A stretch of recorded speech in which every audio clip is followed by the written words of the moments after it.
Así que, ¿qué les parece si oramos? Padre, gracias te damos en esta tarde por la bendición de estar juntos y poder estudiar tu palabra. Gracias, Señor, porque a través de este estudio tú nos estás formando, nos estás preparando para ser siervos tuyos, siervos y siervas tuyas. Señor, que cumplamos con el deseo de tu corazón de tocar a miles de personas por medio de la palabra, por medio del Evangelio. Señor, bendecimos tu nombre, abrimos nuestra mente, nuestro corazón y nuestro entendimiento para recibir de ti, Señor. En el nombre de Jesús. Amén. Amén. Muy bien, entonces la lección de hoy es el modelo de Jesús 1 y 2. Y es toda una lección. Ahora, ahí mismo en su página dice, Jesús nos dejó la instrucción de ir por todo el mundo y hacer discípulos. Pero ¿cómo haremos tal cosa? De la forma como Él lo hizo. Entonces, si el Señor nos manda, vayan y hagan discípulos a todas las naciones, o si la orden del Señor es, ve y haz discípulos, entonces nuestra pregunta es, ¿cómo los hacemos? ¿Cómo vamos a ser discípulos? Desde luego, si Jesús les dio esa orden a los apóstoles, ¿cuál era el modelo que ellos tenían en su mente? El de su maestro. O sea, vamos a ser discípulos de la misma manera como Jesús nos hizo discípulos suyos, ¿sí? Entonces, nosotros por eso le llamamos el modelo de Jesús, que es la forma como Jesús modeló, la forma como Jesús cumplió con la gran comisión. O sea, su gran comisión de Él era, pues no solamente venir al mundo y morir por nosotros y salvarnos, sino que era empezar a formar los discípulos que iban a llevar el mensaje a todas las naciones por todas las siguientes generaciones. Ahora, aquí en el primer punto dice, Jesús es sensible a las necesidades. En primer lugar, algo que nosotros como personas, como creyentes, como siervos de Dios, tenemos que hacer lo primero es esto, ser sensibles a las necesidades. Porque no se trata de nosotros, o sea, no se trata de nuestro reino, de nuestra iglesia, de nuestro nombre, de nuestra denominación o asociación religiosa, sino que se trata de la gente. O sea, Jesús vino al mundo, dice, de tal manera amó Dios al mundo, y vino al mundo para suplir nuestras necesidades. Ahora dice aquí en Mateo capítulo, si gustan lo vamos a leer, Mateo capítulo 9, Mateo 9, versículos 35 al 36, nos dice que Jesús tenía compasión por las multitudes que lo seguían.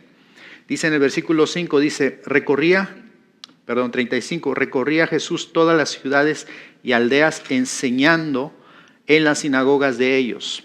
Fíjese qué prioridad tenía Jesús a la enseñanza.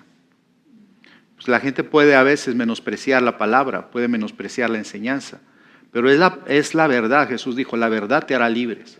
Entonces es la enseñanza, es la palabra de Dios la que debe ser anunciada, debe ser predicada. Dice, enseñando en las sinagogas de ellos y predicando el evangelio del reino, y lo dice, y sanando toda enfermedad y toda dolencia en el pueblo. Primero viene la palabra y luego viene la sanidad. Dice, y al ver las multitudes, tuvo compasión de ellas, porque estaban desamparadas y dispersas como ovejas que no tienen pastor. Entonces dijo a sus discípulos, a la verdad, la mies es mucha, mas los obreros pocos. Rogad pues al Señor de la mies, al Señor de la cosecha, que envíe obreros a su mies. Jesús dijo, la cosecha es abundante. El problema es que no hay obreros. Dice, al ver las multitudes. Entonces, cuando Jesús manifestaba el reino por medio de la palabra y por medio de las señales, entonces había multitudes que lo seguían. Pero Él veía la necesidad de suplir las necesidades de las multitudes por medio de más obreros. Con más obreros se puede alcanzar a una cantidad más grande de personas. Dice, Él nunca pensó en pocos, siempre en muchos. Algunos piensan que se dedicó a pocos, por lo tanto no es correcto alcanzar multitudes para Él. No, o sea, Jesús tenía en su corazón las multitudes, pero Él se enfocó en pocos. Pero su meta era que esos pocos pudieran suplir las necesidades de las multitudes. ¿Sí? Ahora dice aquí, pero escogió 12 discípulos a quienes llamó manada pequeña y los envió a alcanzar multitudes. El tercer punto dice, para tener compasión por las multitudes necesitamos más de ojos carnales, más que ojos carnales, dice, ya que debemos comprender las verdades espirituales.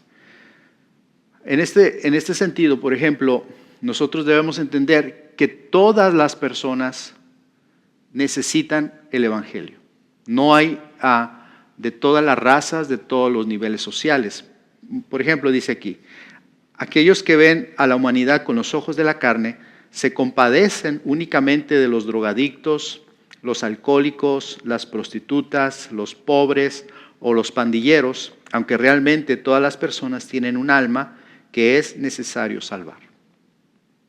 Entonces, siempre vemos, cuando pensamos a veces en hacer bien o evangelizar, y siempre piensas, pues vamos a ir a evangelizar, ¿a dónde vamos? A las casas, a las cárceles, a la gente necesitada, pero el evangelio es para todas las personas. Entonces, es para gente rica. Nosotros estuvimos en ¿cómo se llama? En la Ciudad de México, en una iglesia en Las Lomas, y mucha gente es muy rica ahí, ¿verdad? Ahora, hay quien tiene unción para ganar gente rica y hay quien no, ¿verdad? Hay, por ejemplo, hay una iglesia en Puebla que se llama Amistad de Puebla, y esa congregación nació en la Universidad de las Américas, que es una de las universidades más importantes del país y donde va mucha gente de dinero. Entonces el misionero que empezó la iglesia, que ahora es una iglesia como de, no sé, 20,000 personas, él iba a la escuela, a la universidad, y en los pasillos hacía amistades y ahí compartía el evangelio. Sentado en los cafés, ahí compartía el evangelio. Y los estudiantes y los profesores se convertían a Cristo. Así nació la iglesia, con gente de la clase media alta o baja, media alta, media baja y por ahí.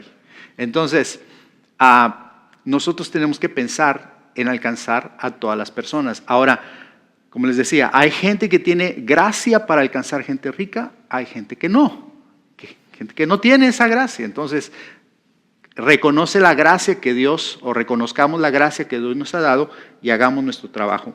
Pero no excluyamos a nadie.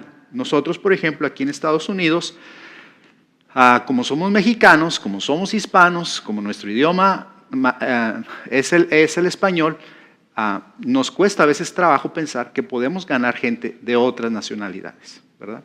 Pero también tenemos que abrir nuestra mente y nuestro corazón para alcanzar gente de todos los niveles. Ahora dice otra cosa. Primero, Jesús era sensible a las necesidades. Es el modelo de Jesús. Otro modelo de Jesús, otra forma como Jesús nos modeló es que Jesús manifestó su poder.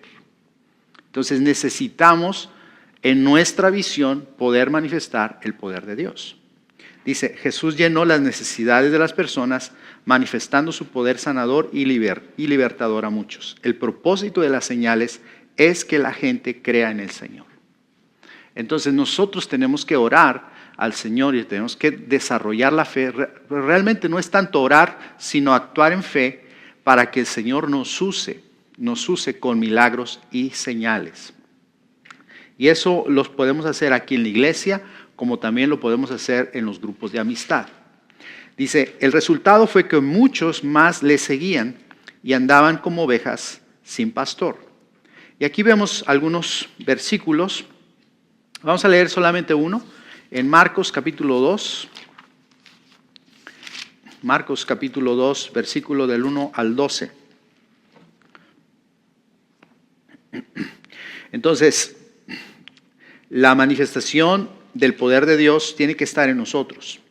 Dice 2 del 1 al 12. Entró Jesús otra vez a Capernaum después de algunos días y se oyó que estaba en casa. E inmediatamente se juntaron muchos, de manera que ya no cabían ni aún a la puerta, y les predicaba la palabra. ¿Ok? A ver, digan conmigo, les predicaba la palabra. ¿Por qué es importante si Jesús tenía el poder para sanar, ¿por qué no lo sanaba así luego? Necesitaba la gente la palabra. La gente necesita la palabra.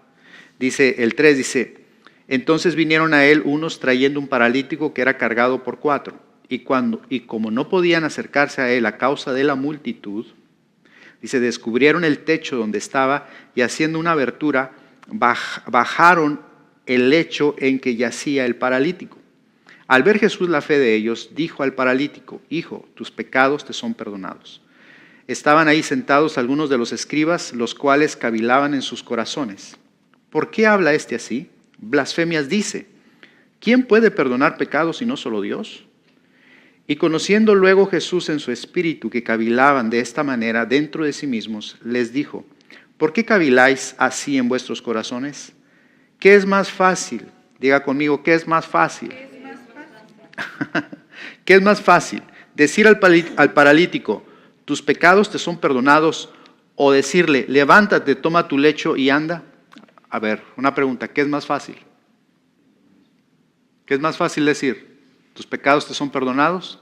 ¿O levántate, toma tu lecho y anda? ¿Qué es más fácil?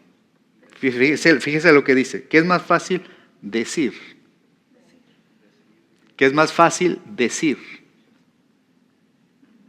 O sea, Jesús entendía que la autoridad estaba en el dicho, en la palabra. Es igual de fácil decir, ¿verdad?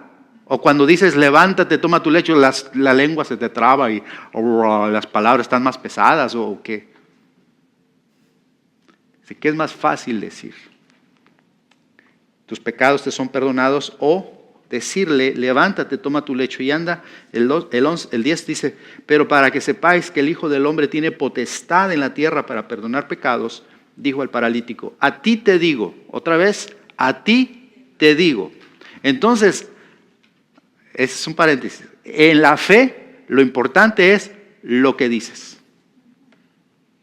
Lo que dices, lo que hablas, lo que confiesas, lo que declaras. A ti te digo.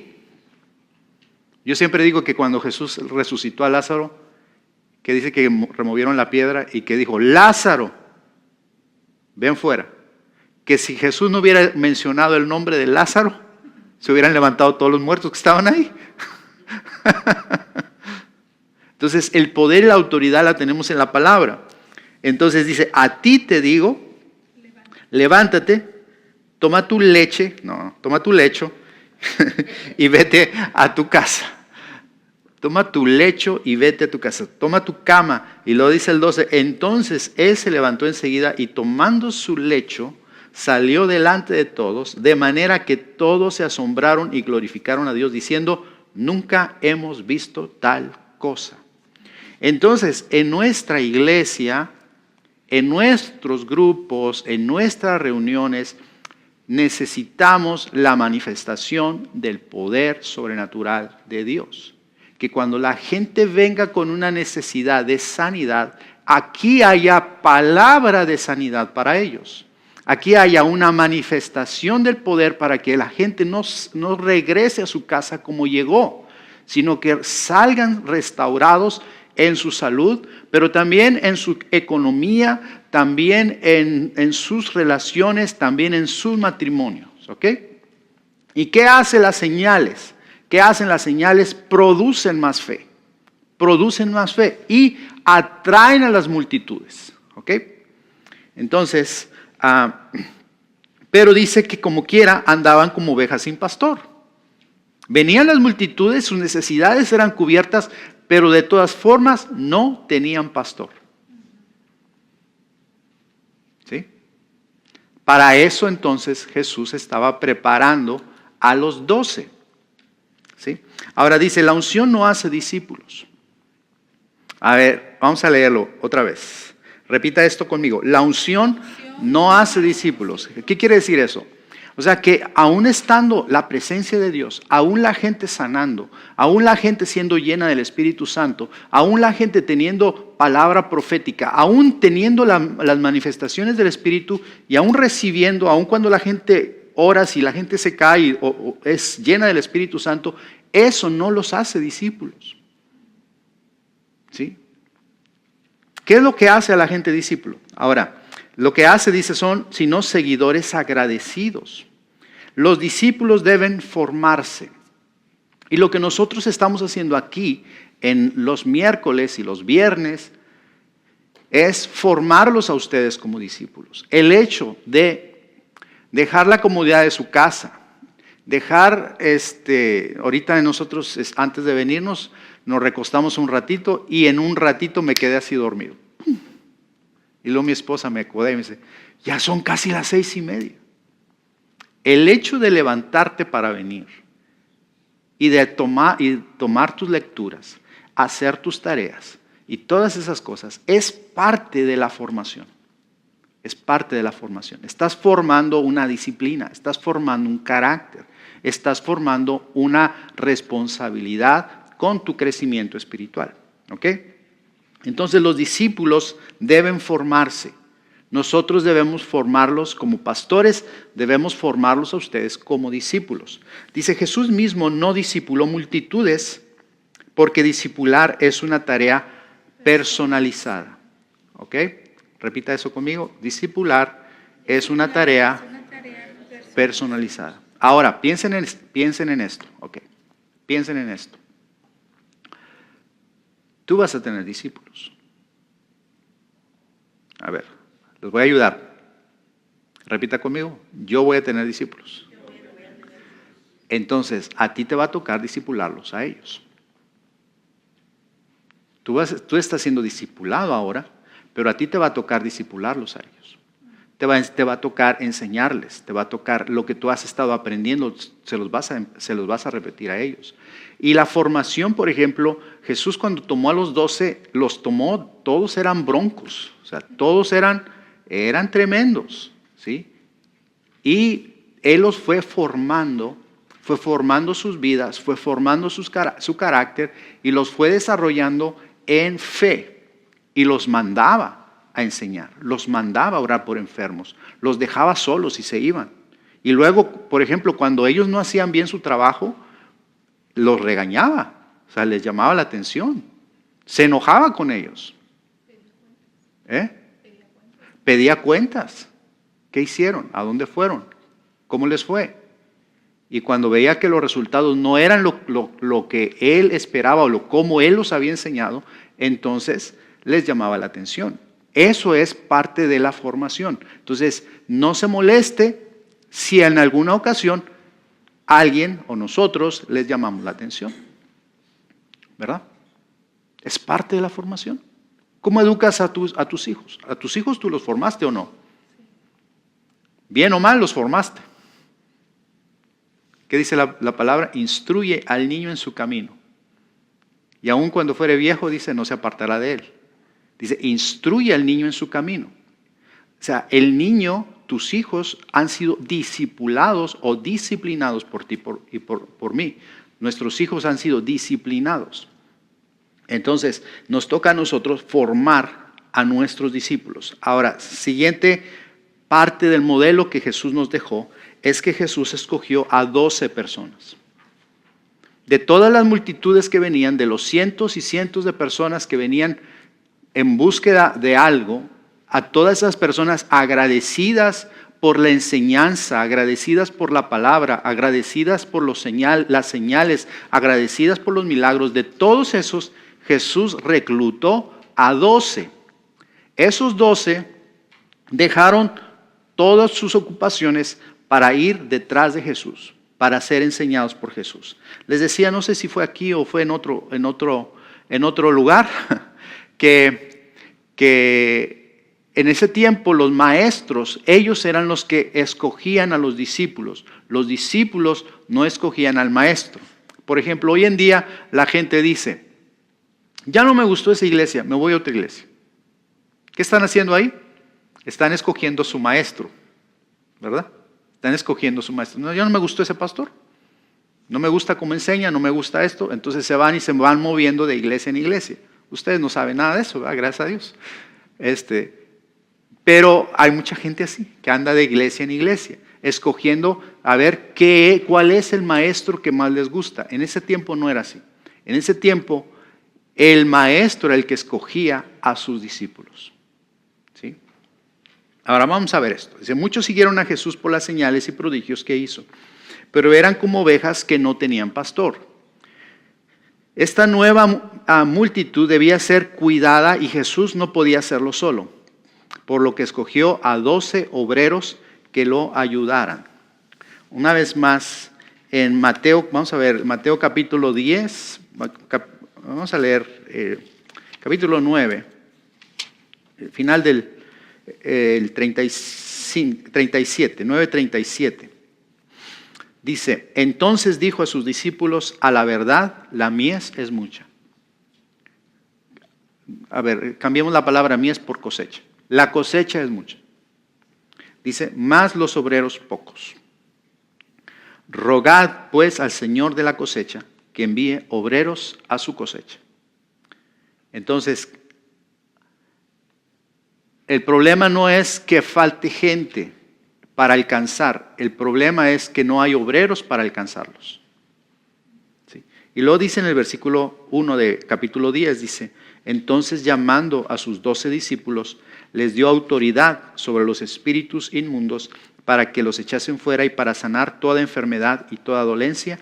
Los nombres de los 12 apóstoles son estos: primero Simón, llamado Pedro, y Andrés su hermano, Jacobo, hijo de Zebedeo, y Juan su hermano, Felipe, Bartolomé, Tomás, Mateo el publicano, Jacobo, hijo de Alfeo, Lebeo, por sobrenombre Tadeo, Simón el cananista y Judas Iscariote, el que también le entregó. Entonces la respuesta de Jesús a la oración son estos 12. Después de que Jesús dijo, la mies es mucha y los obreros son pocos, Él llamó a los 12. Dijo, ustedes van a ser mis 12 obreros. Ustedes van a ser esos obreros que me van a ayudar a alimentar a las ovejas que no tienen pastor. Me van a ayudar a recoger la cosecha que es abundante. ¿Ok? Ahora, vamos a ver algunos aspectos de cómo deben ser los discípulos. Un discípulo es aquella persona que se llama con un propósito en el reino de Dios. En primer lugar, un discípulo, otra vez, es aquella persona que se llama con un propósito en el reino de Dios. Si tu pastor te llama para que seas un discípulo suyo, eso significa que tu pastor ha visto en ti un potencial para que sirvas en el reino de Dios. ¿Sí? Ha visto en ti un potencial para que seas un obrero en el Evangelio. Que hay un propósito en tu vida, hay un llamado de Dios para servirle en la obra. ¿Ok? Segundo dice, no es discípulo aquel que está ahí por amistad o antigüedad, sino con propósito. Bueno, pues vamos a suponer esto, que decimos, mi esposa y yo, bueno, nosotros necesitamos tener nuestros 12 discípulos. Vamos entonces a escoger a nuestros 12 discípulos. ¿A quién escogemos? Y ahí nos ponemos, a ver, ¿a quién vamos a escoger? Oh, pues vamos a escoger a Panchito. Es camarada, es nuestro cuate. O es familiar, es de nuestra familia. No funciona de esa manera. No por ser amistad, no porque, pues es que como él empezó junto con nosotros, sino que tiene que ser una persona que tenga un propósito, que haya un propósito de Dios en su vida. Segundo, el tercero dice, discipular no es adoctrinar, es formar personas. O sea, no se trata de que sepas mucha Biblia, sino que se trata que tu carácter sea transformado, que tú seas transformado, que seas formado en un siervo de Dios. Dice, Él los llamó a ser hechos pescadores de hombres. ¿Sí? Entonces, quienes son llamados para ser discípulos tienen en su corazón la pasión de alcanzar las almas para Cristo, de recoger la cosecha para el Señor Jesucristo. Se convierten en pescadores de hombres. ¿Sí? Muchas veces en las iglesias nos encargamos de cosas, nos encargamos de cosas que son parte de la iglesia, cosas que tienen que ver con la administración, cosas que tienen que ver con el mantenimiento de la iglesia, el equipo, todas esas cosas que son buenas, que son necesarias, pero la misión más importante de la iglesia es seguir haciendo discípulos, seguir alcanzando almas para Cristo. Por eso siempre nosotros estamos insistiendo en los grupos de amistad, porque es a través de los grupos de amistad donde nosotros ganamos a más personas para Cristo. ¿Sí? Muy bien. Dice el siguiente punto, el cuarto, dice Jesús discipuló a quien quería trabajar. Otra vez, vamos a repetir eso. Jesús discipuló a quien quería trabajar, no solo aquel que quería oír o aprender. Porque hay gente que solamente quiere oír, quiere saber doctrina, quiere saber enseñanza. Y quiere saber, ¿y la bestia quién va a ser? ¿Y el 666? ¿Y el anticristo qué? ¿Cómo va a estar la cosa? ¿Cómo es eso del Espíritu Santo? ¿Y cómo es esto del otro? ¿Y cómo es esto de...? Y todo eso lo aprendemos, todo eso hay que aprenderlo, pero no se trata solo de saber, sino se trata de trabajar. No se trata de saber, se trata de trabajar. ¿Me explico? Sí. Dicen, no solo aquel que quería oír o aprender. Ser un discípulo es ser un obrero del Señor y colaborador en la visión de Dios. ¿La visión de Dios cuál es? ¿Cuál es la visión de Tiempo Nuevo? ¿Cuántos se lo saben ya de memoria? Ir y hacer discípulos a todos los habitantes de Estados Unidos, enseñándoles a guardar lo que Jesús nos mandó por medio de grupos de amistad, en donde se nos enseña a amar a Dios y al prójimo. Entonces, esa es la visión de Jesús. Quien está involucrado en la visión de Jesús, que es ir a ser discípulos, por medio de grupos de amistad. Entonces tienes que preguntarte, ¿estoy en la visión? ¿Qué tan comprometido estoy ahorita en la visión? Yo sé que algunos de aquí no están en ningún grupo de amistad. A lo mejor por distancia, por horarios, pero todos deberían estarlo. Para que digas, estoy en la visión. Porque estoy en un grupo de amistad y soy parte de la visión de la iglesia. Considérenlo. Cada domingo los anunciamos. Ok. ¿Cómo los escogió? Una buena pregunta. ¿Cómo los escogió? Dice, llamó a quienes Él quiso. Así nada más. Llamó a quienes Él quiso. Dice, Jesús escogió a sus 12, no ellos a Él. Jesús es el que escoge. Jesús es el que escoge. Por ejemplo, Mateo dice que Mateo estaba sentado en un banquito donde cobraba los impuestos. Él estaba trabajando, Mateo estaba trabajando. Y Jesús pasó por ahí y le dijo, sígueme. Así nada más. Pasó por ahí y dijo, sígueme.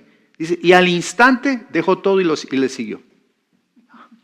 O sea, ahí en ese momento presentó su renuncia y se fue a seguir al Señor. ¿Quién escogió a quién?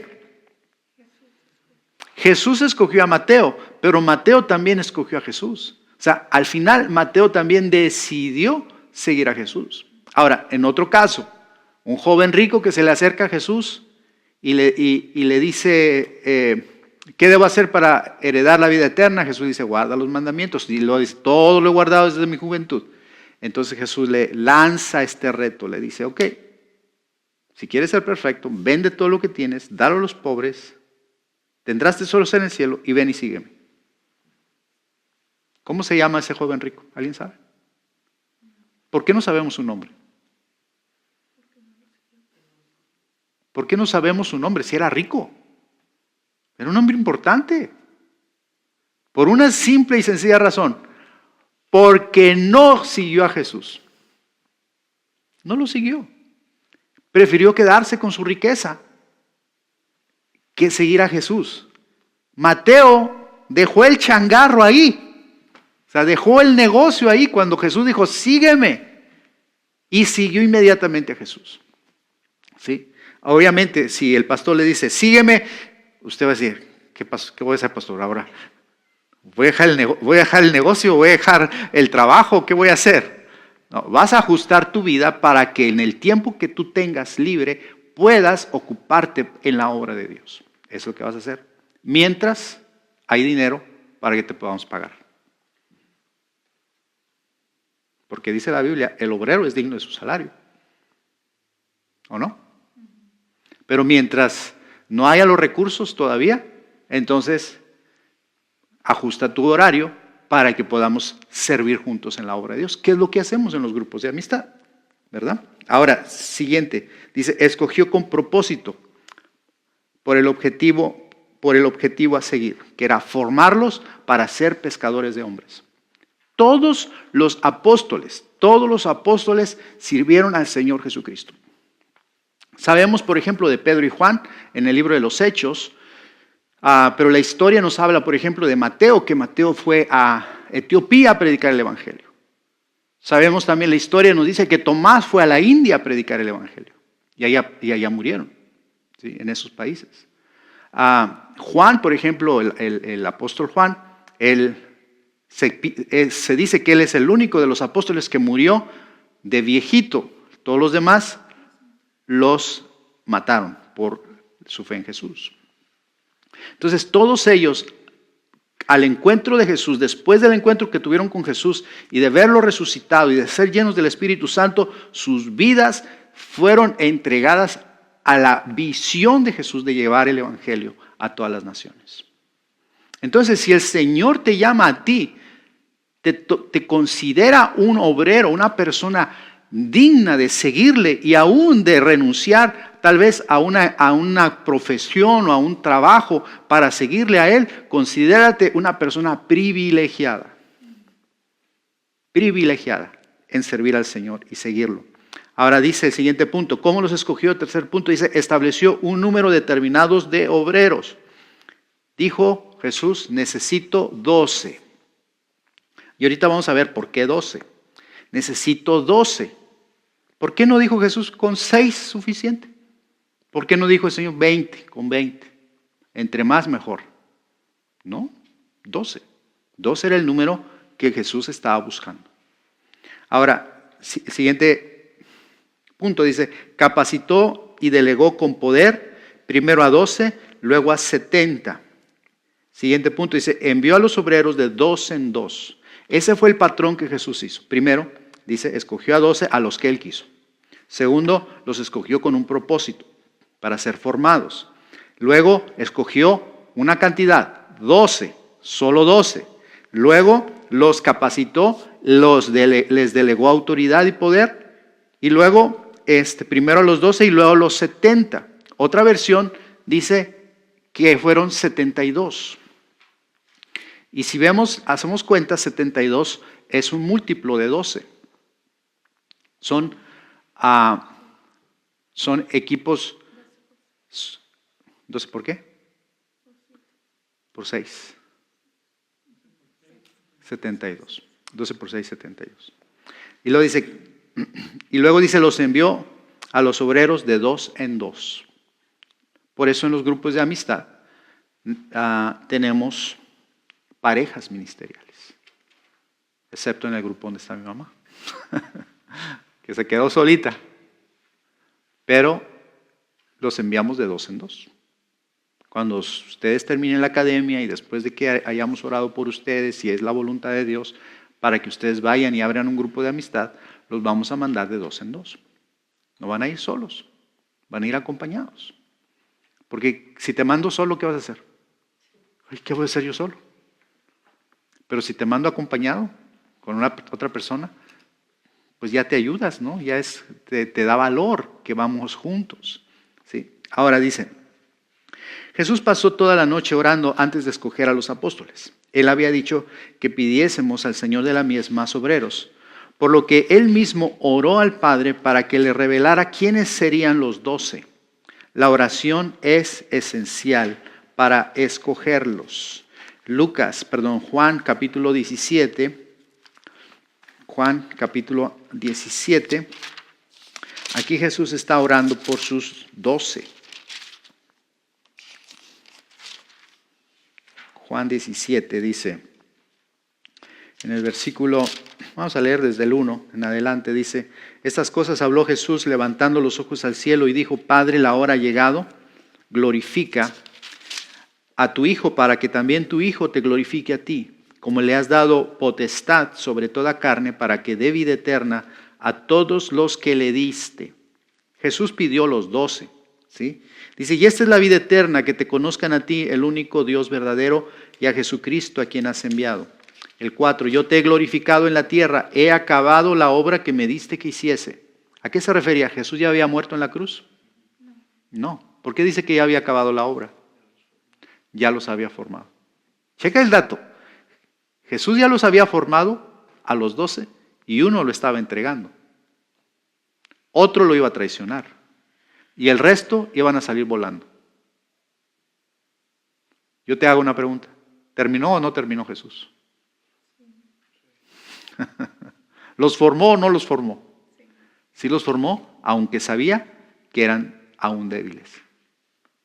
Pero Jesús sabía que Él había terminado la obra, ¿sí? Así que cuando de repente tú te veas medio flaco, flaco me refiero, no flaco físicamente, ¿verdad?, sino débil en la fe, débil espiritualmente, y sabes que el Señor ha estado trabajando en tu vida, formándote en tu vida, el Señor conoce nuestras debilidades, nuestras flaquezas, y Él nos ve como una obra terminada. He terminado la obra, ya les enseñé. Claro, faltaba la llenura del Espíritu Santo. Nada más. Y luego dice en el versículo, ¿dónde me quedé? 5, dice: ahora pues, Padre, glorifícate tú al lado tuyo.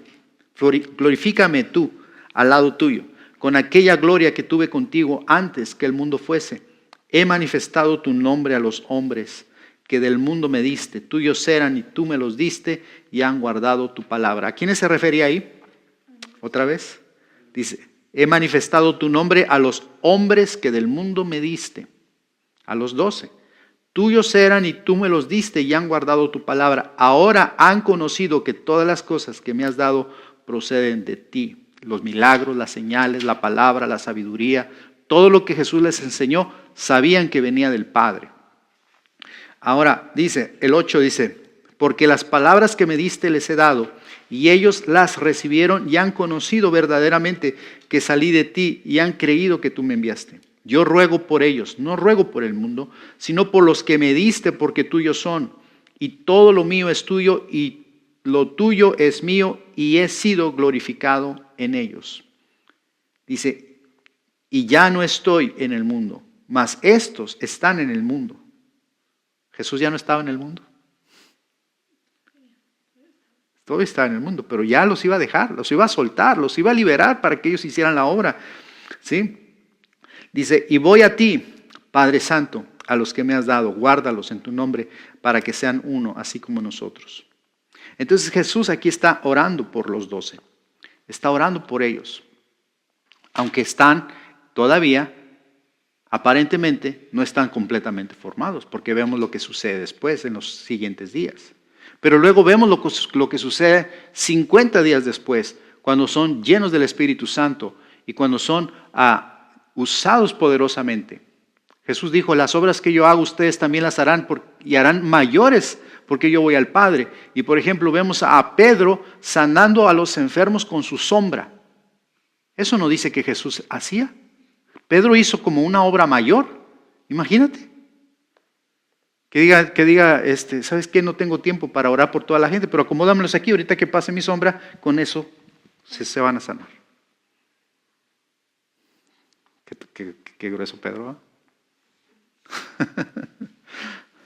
Ok. Dice: llamó primero para que estuviesen con él, aprendiendo, luego para enviarlos, luego para ser enviados a predicar y enseñar. Diga conmigo: primero para estar con él. Eso es clave, porque muchas veces nosotros nos queremos adelantar en el proceso. Sí, Señor, ahí voy, ya voy, úsame. Sí, Señor, yo quiero hacerlo, quiero trabajar, quiero servirte, úsame. Y el Señor dice: calmado, tranquilo. Quiero que estés conmigo. Quiero que estés conmigo. Quiero que aprendas de mí. Quiero que tengamos amistad. quiero que tengamos compañerismo, quiero que me conozcas, quiero que andemos juntos, quiero que te rías conmigo, quiero que tú te empapes de mi presencia, ¿sí? Que te empapes de mi presencia. Habrá tiempo para predicar, habrá tiempo para sanar enfermos, habrá tiempo para echar fuera demonios, habrá tiempo para hacer muchas otras cosas, ¿sí? Pero lo más importante en esta de tu vida es estar conmigo. Y Jesús los reunía y los cobijaba y los protegía y eran su grupo selecto, ¿sí? Su grupo selecto. Entonces dice, llamó primero para que estuviesen con él, aprendiendo, y luego para ser enviados a predicar y enseñar. Jesús llamó discípulos para que recibieran y dieran. Diga conmigo, recibir y dar. O sea, si no recibes, ¿qué vas a dar? Nosotros, por ejemplo, los viernes tenemos una reunión con los líderes de los grupos. Y el propósito de esa reunión de los líderes con los grupos es que ellos vengan a recibir. Que ellos vengan a recibir. Para que después vayan ellos a dar a sus grupos. ¿Sí?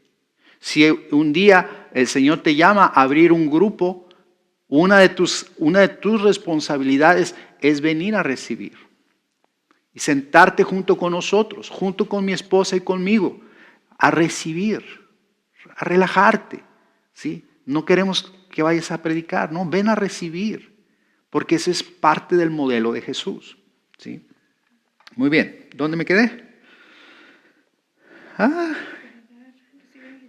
Dice, Jesús llamó discípulos para que recibieran y dieran, para que aprendieran y enseñaran, para que fueran cuidados y para que cuidaran, para que fueran cuidados y para que cuidaran.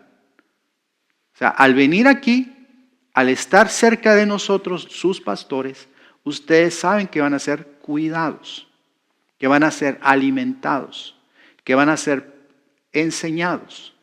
Y queremos que estén sanos, para que ustedes también puedan ir a cuidar más adelante a otras personas, a otras ovejas. ¿Sí? ¿Cómo vas a ir a cuidar a alguien todo lastimado, todo herido, todo golpeado, ¿sí? Todo enojado, todo resentido? O sea, tienes que ser ministrado, tienes que ser enseñado, tienes que ser cuidado para que luego cuiden de ti o tú cuides a alguien más. Dice, para que fueran ministrados y suministraran poder a otros. Él llama con propósito, ¿sí? El Señor llama con ese propósito para que nosotros podamos darle a la gente, servir a la gente, ¿sí? Muy bien, y ahí están estos versículos que no los vamos a leer porque son muchos. Ok, ahora otro principio del modelo de Jesús, cómo Jesús modeló la visión. La visión que nosotros tenemos, Jesús la modeló. Primero vimos el primer punto que fue, que Jesús era sensible a las necesidades, ¿verdad? Segundo, que manifestó su poder. Tercero, escogió a 12 personas. Ahora vamos a ver el resultado del trabajo de los 12. Si realmente Jesús cumplió con esa misión. Dice, con el trabajo de los 12 se multiplicó la gente que seguía a Jesús, lo que provocó la necesidad de más obreros. Si haciendo milagros él solo, las multitudes le seguían al punto de no poder entrar en las ciudades, con 12 obreros haciéndolos, ¿qué sucedió? Se multiplica la gente. Ahora ya no era solo Jesús el que hacía los milagros. Ahora ya no era solo Jesús el que predicaba la palabra. Ahora eran los 12 que predicaban el mensaje de Jesús, porque ellos seguían el bosquejo, la prédica que Jesús tenía. Jesús les dio los puntos de su prédica y también seguían el modelo del ministerio de Jesús. Él los mandó a predicar la palabra de arrepentimiento, la palabra del reino de los cielos se había acercado y también los mandó a hacer las obras del reino, los milagros, las sanidades, las liberaciones y todas esas manifestaciones del Espíritu Santo. Si con Jesús había multitudes, ahora multiplicado por 12, ¿qué pasó? Se multiplicó todo, ¿sí? Entonces se multiplicó la gente que seguía a Jesús, lo que provocó la necesidad de más obreros. Si haciendo milagros él solo, las multitudes lo seguían al punto de no poder entrar en las ciudades, con 12 obreros más haciéndolos, ¿qué sucedió? Se multiplicó exponencialmente. Ahora el siguiente párrafo dice, vamos a leer Marcos 3, 19.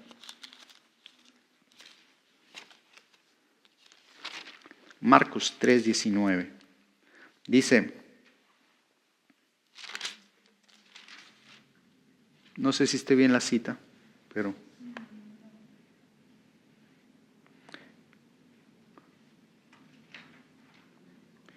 bueno, vamos a leer aquí en el 16. Es el 20, Marcos 3:20. Sí, Marcos 3:20. Habló, por ejemplo, en el 13 dice, habla de, después subió al monte y llamó así a los que él quiso y vinieron a él. Y dice el 14, y estableció a 12 para que estuviesen con él y para enviarlos a predicar. ¿Ok? Llamó a 12 para que estuviesen con él y luego para enviarlos a predicar. Y dice el 15, y que tuviesen autoridad para sanar enfermedades y echar fuera demonios. Y luego ahí menciona el nombre de los 12. Y en el 20 dice, y se agolpó de nuevo la gente, de modo que ellos ni aún podían comer pan. ¿Qué pasó ahí? Se multiplicó las personas. O sea, y había tanta gente que ni siquiera tenían tiempo de comer.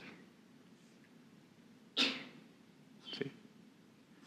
Entonces, salud. Entonces necesitamos más obreros, ¿verdad? Ahora dice, la bendición siempre trae crecimiento. Donde hay vida se aumentan los discípulos. El ministerio de Jesús creció mucho, pero él siempre procuró que el crecimiento se diera en forma organizada.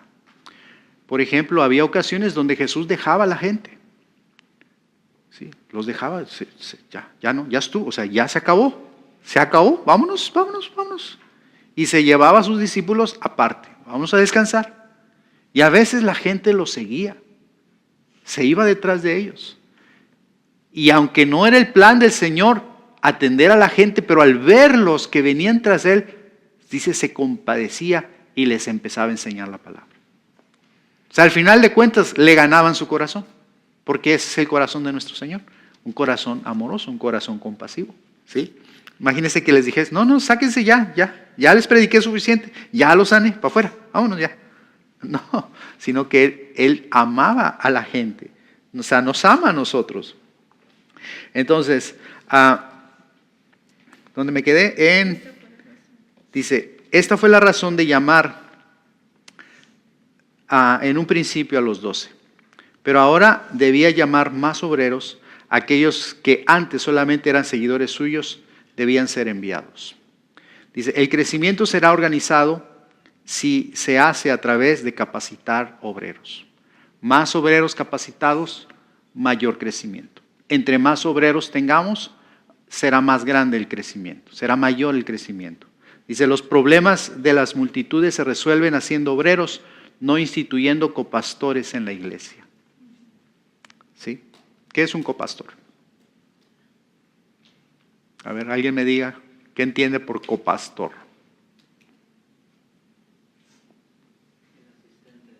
Un asistente de pastor. Entonces,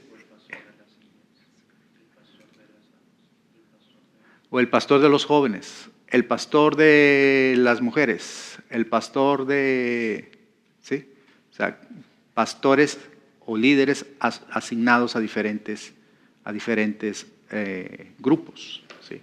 En este caso, Jesús, la forma como él lo hizo fue discipular a 12.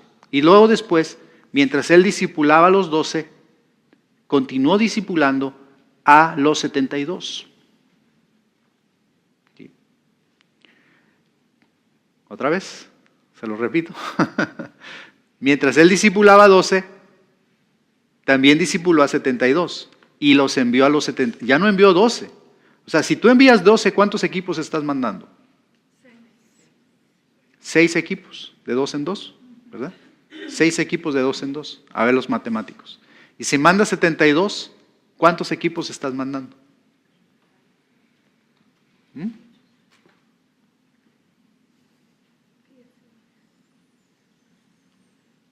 18. 36, dice. ¿De 2 en 2? 36 equipos. ¿Qué es mejor, 6 o 36? 36. Wow. Entonces, imagínate que nuestro grupo, que nuestra iglesia tengamos 36 grupos de amistad. Que es el siguiente paso. O sea, tenemos que brincar de los 6 grupos a los 36. Qué magnífico paso, ¿verdad? Y si nos vamos en esa, ¿cómo se dice? Rate de crecimiento, ¿cómo diríamos en español? Rate.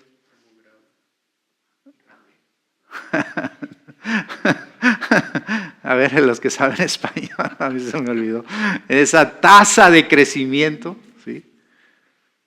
O sea, no estamos hablando del 100%, si fuera el 100% serían de 6 a 12, no, de 6 a 36. ¿Sí? Entonces, el ministerio de Jesús se multiplicó. El pastor Cash Luna hace una cuenta.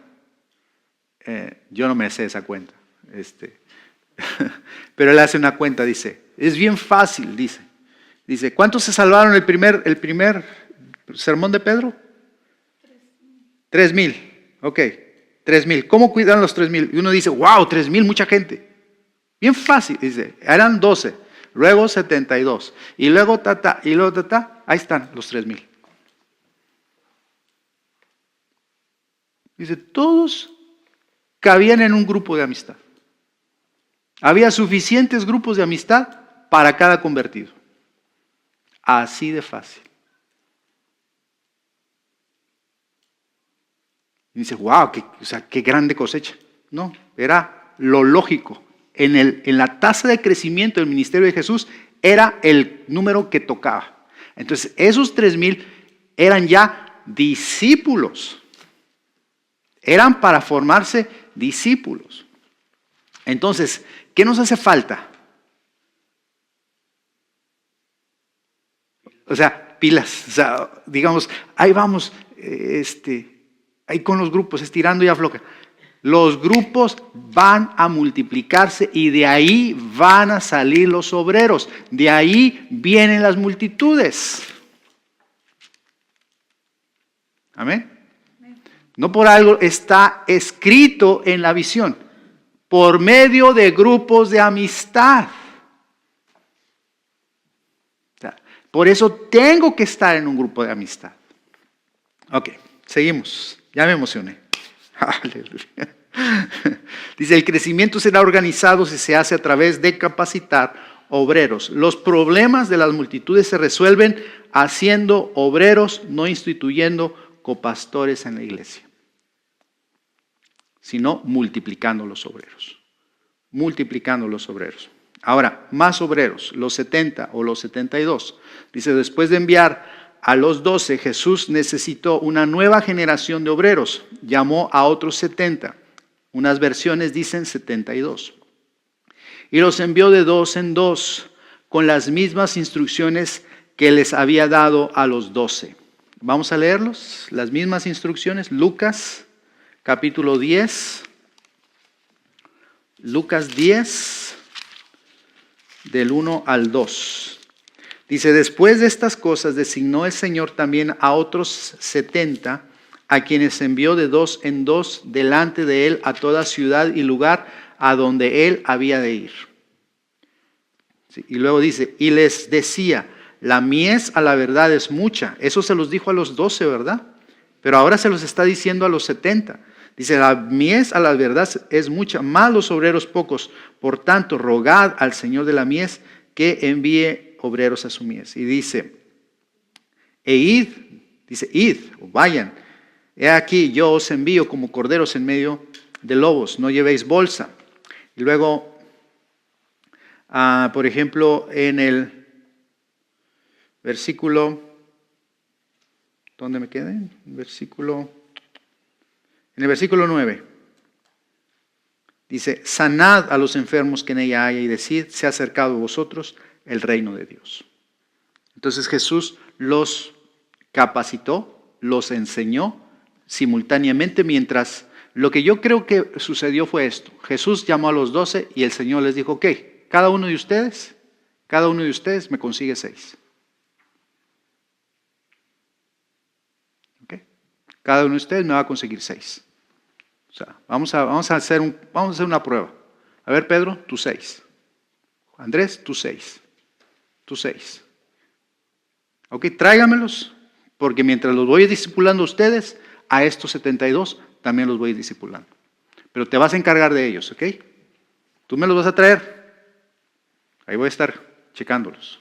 Pero tú te encargas de ellos. Ese era el modelo de Jesús. ¿Está padre, va?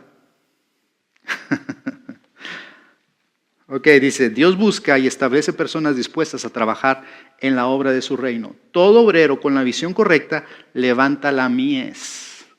Todo obrero, repita esa frase conmigo, todo obrero con la visión correcta levanta la mies. Porque al final lo que importa son las almas. Al final lo que importa es servir al Señor, o sea, alcanzar más personas para Cristo. Id y hacer discípulos. Esa es la visión del Señor, ¿sí? No dijo el Señor, id y hacer templos, no dijo id y hacer campañas, no dijo id y hacer conciertos. Todo eso es parte, pero lo más importante es hacer discípulos. Entonces, un obrero correcto estará involucrado en la visión. Dice, consciente de que hay que buscar y establecer, capacitar y enviar más obreros. Siempre que se recoge la mies, se debe hacer más obreros, quienes traen más cosecha. Más obreros, ¿qué pasa? Traen más cosecha. Más obreros, traen más cosecha. Y así nos vamos a ir multiplicando. Ahora dice, la cosecha siempre trae consigo más mies, que requiere más obreros. La cosecha trae más cosecha y requiere más obreros. Jesús dijo que la mies es mucha y que los obreros pocos. Él dijo que pidiéramos al Señor que enviara más obreros. Entonces, ¿cuánta es la mies? Mucha. ¿Y cuántos son los obreros? Pocos. Siempre habrá escasez de obreros. En esta iglesia necesitamos más obreros. No necesitamos más gente. Necesitamos más obreros y necesitamos que la gente que viene se convierta en obrero. Formarlos en obreros, porque estos obreros traerán más cosecha. Y cuando venga esa cosecha, necesitaremos que de esa cosecha se formen más obreros. ¿Me explico? Ahora dice, ¿qué crees que Jesús le está pidiendo al Padre para levantar la cosecha? ¿Le está pidiendo templos más grandes? ¿Le está pidiendo dinero? No le está pidiendo ni dinero, ni templos, ni edificios, ni terrenos, ni nada. Yo pido terrenos, yo pido edificios, pero lo más importante son los obreros. ¿Sí?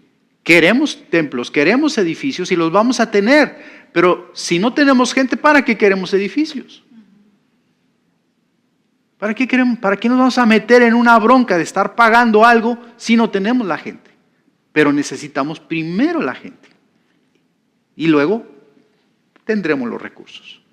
¿Sí? En ese orden. Entonces, nuestra prioridad es ir por la cosecha.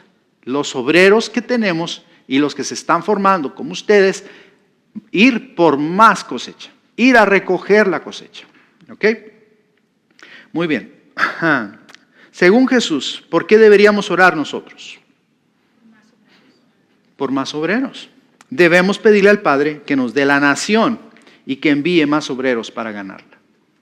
Que nos dé más obreros para ganar toda esta nación para Cristo. Quiero hacer una pregunta. ¿Necesitan un break? ¿Le seguimos? ¿Sí? ¿Seguimos? Terminamos. Ok, dice, Jesús fue a las casas inmediatamente.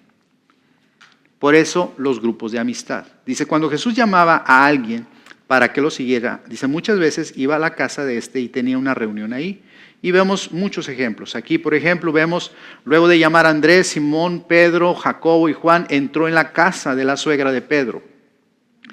¿Sí? En su casa, dice, donde sanó, en una casa donde sanó a un paralítico después de predicar en Galilea.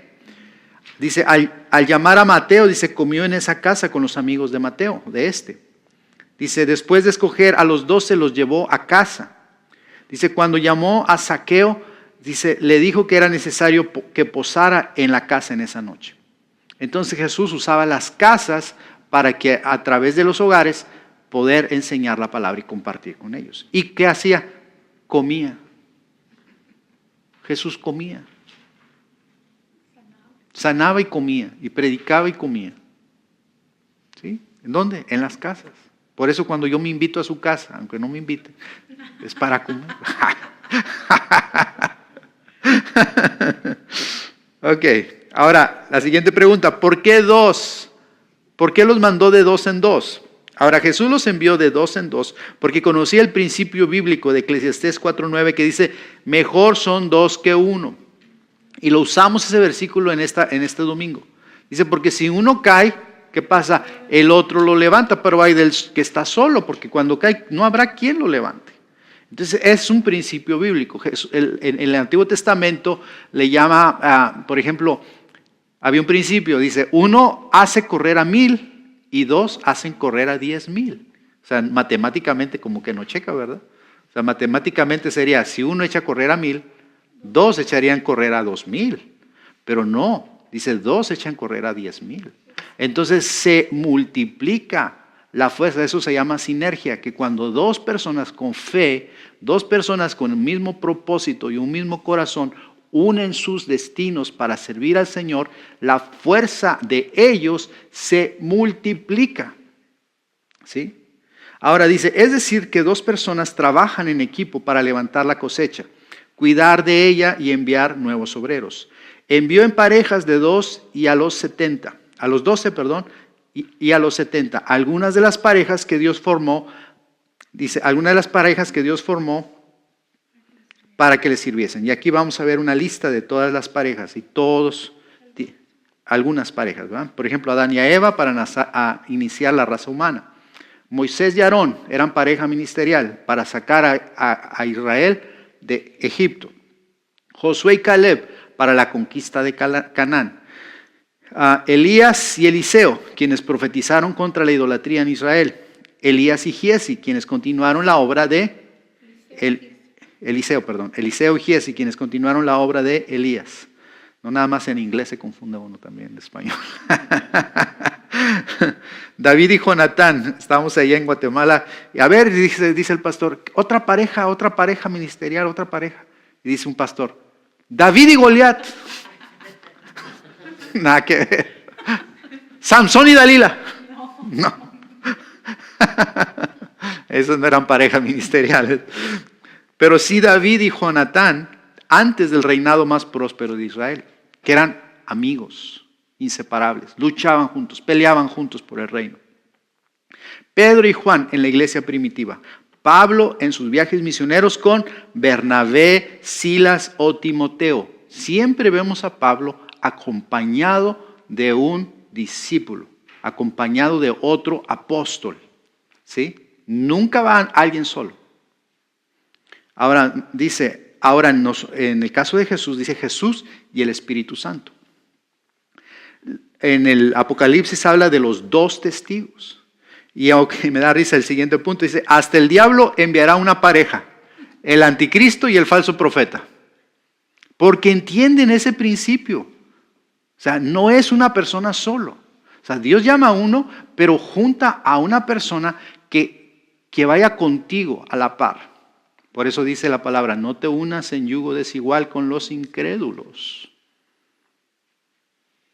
Por ejemplo, cuando alguien se va a casar. Si te vas a casar, cásate con una persona que tenga el mismo compromiso con Dios, el mismo pacto con Dios, la misma pasión por la obra de Dios. ¿Por qué? Porque no te puedes unir con un yugo desigual, no te puedes unir a una persona, a comprometerte con una persona que no tenga el mismo corazón que tú tienes por la obra de Dios. ¿Sí? Por eso yo escogí a Zenet. Seré tonto en muchas cosas, pero en esa sí. Esa sí. He tomado muchas malas decisiones, pero esa fue la mejor que tomé. Sí. Y yo oro por mis hijos por eso. Y por los que están, por mi primo Isaí también.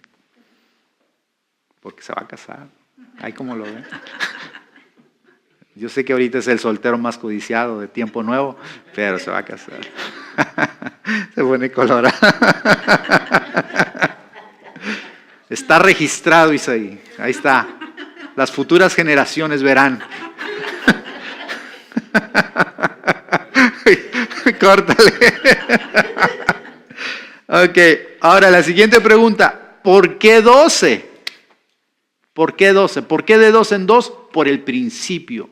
El principio de que 2 son mejor que 1 y que 2 se potencializan y se multiplica el esfuerzo de 2 personas juntos. Ahora, ¿por qué 12? Dice, el número 2 en la Biblia indica organización, perfección de gobierno. ¿Sí? Algo que está bien establecido es el número 12, dice, supervisión, tiempo de servicio, potestad y protección. Aquí unos ejemplos. No vamos a leer las citas, simplemente los vamos a mencionar. Por ejemplo, 12 fueron los hijos de Jacob y los patriarcas. Las 12 son las tribus de Israel. Ismael tuvo 12 príncipes. 12 fueron las fuentes de Elim. Ahí es cómico, bueno, no es cómico, es algo espiritual, es un principio. Por ejemplo, en Elim, cuando salen el pueblo de Israel de Egipto, llegan a Elim. Y en Elim había 12 fuentes y 70 palmeras. Interesante, ¿no? Y Jesús dice, tuvo 12 y 70 los que vinieron después. Impresionante, ¿verdad? Dice, 12 fueron las fuentes de Elim. Dice, Moisés envió 12 espías a la tierra prometida. 12 fueron los escogidos por Josué para levantar el altar con las piedras del Jordán. ¿Se acuerdan? Cuando cruzaron y hicieron ese monumento para que recordaran que por ahí habían pasado y que Dios les estaba dando la tierra de Canaán. Dice, 12 fueron los jueces de Israel. Salomón estableció 12 oficiales para gobernar a Israel. Jesús escogió 12 apóstoles para iniciar su iglesia. 12 son los tronos en los que se sentarán los apóstoles a juzgar las 12 tribus de Israel. 12 eran las legiones de ángeles que Jesús podía pedir para su protección. Dijo Jesús, ¿qué no creen que puedo yo pedir 12 legiones de ángeles que me vengan a rescatar? ¿Por qué 12?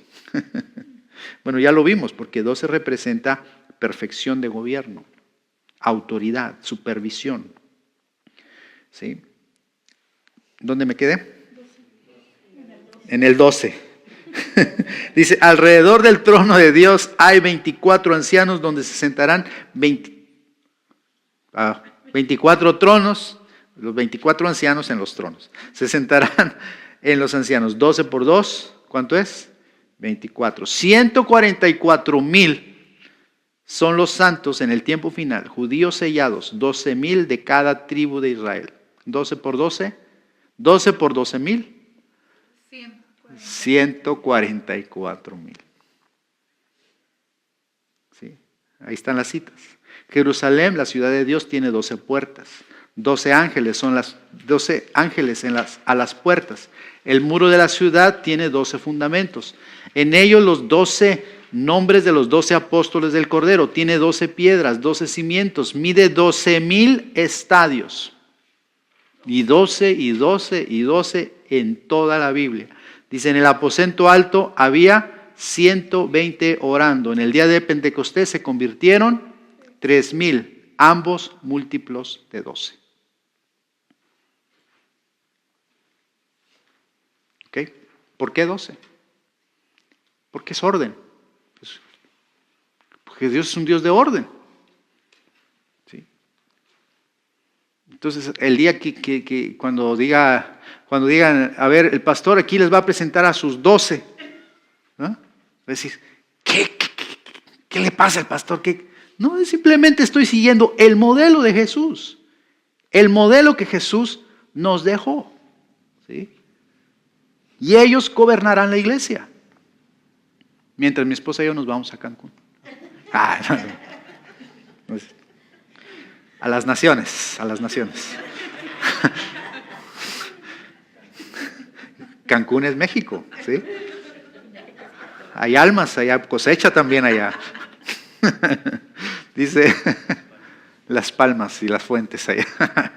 Dice, el modelo de los 12 ha sido el que Dios siempre ha adoptado para reinar a su pueblo.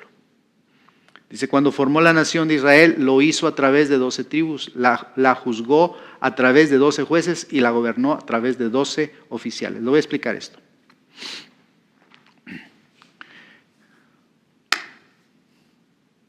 ¿Quién es, los que han leído un poco más la Biblia, quién es el primogénito de Jacob? ¿El primogénito de Jacob quién es? De Jacob, el primogénito de Jacob. Rubén. Okay. Rubén, su padre le quitó la primogenitura porque Rubén lo deshonró. Okay. Y luego, ¿quién seguía? Seguía Simeón y Leví. Esos dos, Simeón y Leví. Pero su padre no les entregó la primogenitura a ellos porque fueron unos asesinos. Porque fueron traidores y asesinos. Entonces, le tocaba la bendición a Rubén y Rubén la perdió. Luego seguía Simeón, la perdió porque se juntó con Leví, su siguiente hermano, que también fueron a matar gente. Ok, esos dos no. Entonces dijo Jacob, ok, mi hijo mayor va a ser José. Mi hijo mayor va a ser José. Y que José, que era el penúltimo de sus hermanos, pero como era el hijo de su esposa preferida, ¿sí? De Rebeca, de Raquel, entonces dijo, va a ser José, él va a ser el primogénito. A la hora de estar muriendo y de bendecir a José, José trae a sus dos hijos, Efraín y Manasés.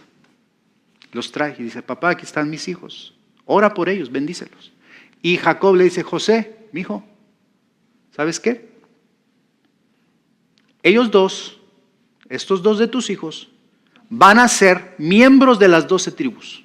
Cada uno va a ser una tribu. Van a ser como mis otros 12. Entonces ahí ya te movió la cosa. Primero 12, ahora le agregas otros 12. Otros 2, serían 14, ¿no? Pero sacas a José, porque José se dividió en 2. Entonces serían 13, ¿verdad? ¿No los estoy confundiendo? Ahí va. A la hora de bendecirlos, Efraín y Manasés. Entonces, Manasés es el mayor, Manasés es el mayor y Efraín es el menor. Entonces Jacob pone su mano derecha en la cabeza de Efraín y la mano izquierda en la cabeza de Manasés. Pero José los había alineado para que la mano derecha estuviese en la cabeza de Manasés y la izquierda en la de Efraín. Entonces cuando él voltea las manos, José dice, no papá, estás mal. Él es el mayor, él es el primogénito. No, dice el Señor. Dijo el viejito, no, yo quiero que el menor sea el primogénito. Entonces, el menor de José viene a ser, Efraín, viene a ser el primogénito de todas las tribus de Israel. Pero resulta que son 13 tribus. José desaparece y aparecen sus dos hijos. Ahora son 13 tribus. Pero de esas 13 tribus, una es quitada, que es la tribu de Leví. Porque la tribu de Leví se convierte en la tribu sacerdotal. Y esa tribu no recibe herencia y no es contada. No es contada como tribu ¿Sí? Solamente se cuentan las 12 tribus. Sale José, sale Leví, que son los sacerdotes, y se establece Efraín, que es el primogénito de todos los judíos, y Manasés. 12 tribus. Dicen, ay, ya me perdí. Pero ¿qué te habla de eso? Te habla del orden, de que siempre tenían que haber 12. A Jesús le falló uno, ¿o no le falló uno? Judas. Dice Judas fue se ahorcó. Entonces, ¿cuántos quedan? 11. Entonces, ¿cuántos apóstoles son? ¿11 o 12? Son 12. ¿Y Judas? Salió volando. Pero los apóstoles colocan a otro en lugar de Judas, que es, ¿cómo se llama? ¿Cómo se llama? Matías. Matías lo colocan en lugar de Judas para que el número 12 no se perdiera, porque eso fue lo que Jesús estableció. 12. ¿Qué tan importante era para ellos tener ese número completo? ¿Sí? Porque te habla de gobierno, te habla de orden. Ahora, leemos aquí. Dice, Jesús también utilizó este modelo. La iglesia fue establecida por 12 discípulos suyos llamados apóstoles, a quienes capacitó y envió. Antes de morir dio cuentas al Padre únicamente de los 12. Dice, los pastores, al igual que Jesús, deberían rendir cuentas a Dios solo por 12 discípulos de su iglesia. ¿Sí? Dice, luego de la ascensión de Cristo, el Espíritu Santo guió a los 11 apóstoles a escoger a otro de entre los discípulos para que ocupara el lugar de Judas. Ellos mismos habían entendido la importancia del modelo de los 12 y llenaron la vacante antes de iniciar la obra evangelizadora.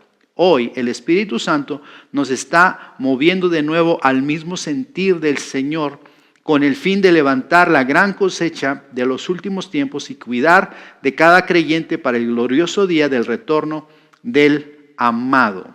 Amén. Muy bien, leemos Hechos 2, 42 al 47. Explica, y perseveraban en la doctrina de los apóstoles. Está hablando de la iglesia, ¿verdad? Perseveraban en la enseñanza de los apóstoles, en la comunión unos con otros, en el partimiento del pan y en las oraciones. Y sobrevino temor a toda persona, y muchas maravillas y señales eran hechas por los apóstoles. Todos los que habían creído estaban juntos y tenían en común todas las cosas, y vendían sus propiedades y sus bienes y los repartían a todos según la necesidad de cada uno, y perseveraban unánimes cada día en el templo y partiendo el pan. ¿En dónde? En las casas. ¿Qué hacían? Comían juntos con alegría y sencillez de corazón. ¿Qué hacemos en los grupos de amistad? Comemos juntos con alegría y sencillez de corazón. Dice, alabando a Dios y teniendo favor con todo el pueblo. Y el Señor añadía cada día a la iglesia los que habían de ser salvos. Entonces, ¿qué nos hace falta en esta iglesia? Obreros. ¿Por qué debemos orar? Por obreros. Y aquí, en esta lección, vimos el modelo de Jesús. Cómo trabajó el Señor Jesucristo y cómo nosotros estamos siguiendo ese modelo. ¿Ok? Por eso es academia de obreros, academia de líderes, de discípulos. Entonces, oren para que el Señor nos dé a mi esposa y a mí nuestros 12. Qué chulada. Para allá vamos, muy pronto. Oramos. ¿Preguntas? ¿Tienen alguna pregunta? De Benjamín, de Manasés, de nada de eso. Matías, ¿de dónde era Matías? Había Matías y había dos candidatos. Matías se llama y José. José. Esteban fue un diácono. Hay que matar. Muy bien, oramos. Padre, gracias te damos en esta hermosa noche. Gracias por tu bendición, gracias por tu palabra, gracias por tu Santo Espíritu. Gracias por esta enseñanza que nos alienta, que nos anima, que nos motiva, Señor, que enciende nuestros corazones acerca de las cosas a las que tú nos has llamado, a formar discípulos, a llevarlos, Señor, a formarlos a tu imagen, a tu semejanza, Señor, y prepararlos para que hagan la obra que nos corresponde hacer en esta tierra, que es predicar el Evangelio. Gracias, Señor. Gracias porque tú nos darás, Señor, los discípulos que junto con mi esposa y conmigo, Señor, trabajaremos por las multitudes, para alcanzar las multitudes que te seguirán a ti, Señor. Al final de cuentas son tus discípulos, son tus ovejas, Señor, y te damos gracias porque cuando tú nos llamaste para pastorear multitudes. Y creemos, Señor, que a través de este modelo tú nos darás las multitudes. En el nombre de Jesús te damos gracias y te bendecimos. Señor, te pido que las personas que escuchan esta enseñanza, Señor, sean tocados en su corazón y que respondan al llamado que tú les estás haciendo para que te sigan, para que te sirvan, para que sean formados y tú los uses poderosamente llevando el Evangelio a todo lugar a donde tú los envíes. En el nombre de Jesús. Amén y amén.